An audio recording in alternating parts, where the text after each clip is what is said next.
ती तक्रार दाबून गेल्याची माझी बातमी आहे.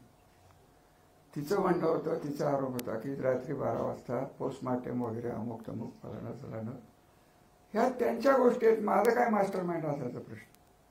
मला हे माहिती नव्हती की मुलगी आजही मला माहीत नाही कुठं राहते, मला माहीत नव्हती, काहीच माहीत नव्हतं. आत्महत्येशी मला काडीचा संबंध नाही.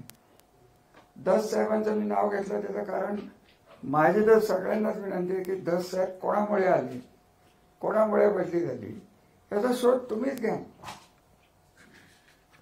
आणि धस साहेबांनी या तालुक्यात खरं सांगायचं तर आत्ता आलेले जे डिवाइस आहेत त्यांना अजून बरंच शिकायचंय. धस साहेबांनी काय केलं नाही एवढं सांगा.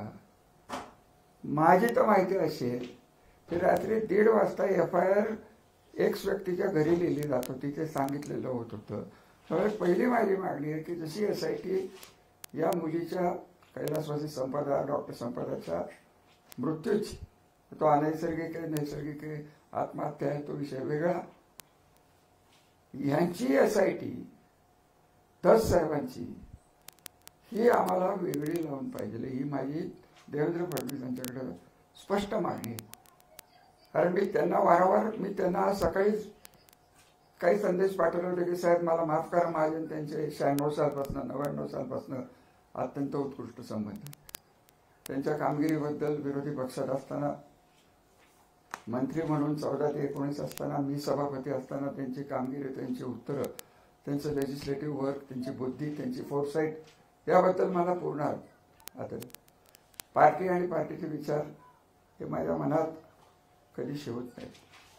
माझ्या मनात विकास ही माझी संस्कृती आहे, इकडची जनता ही माझी मुलं आहेत. हे जे संस्कार माधवजीराव नाईक निंबाळकरांनी आम्हाला संस्थान असताना असल्यापासून दिलेले आहेत तेवढेच माझे राजकीय विचार. धस साहेबांच्या मागे मी लागायचं कारण काय. एक व्यक्ती नाही की जो नंबर 2चा धंदा करत होता त्याच्याकडनं हप्ते घेतले नाहीत.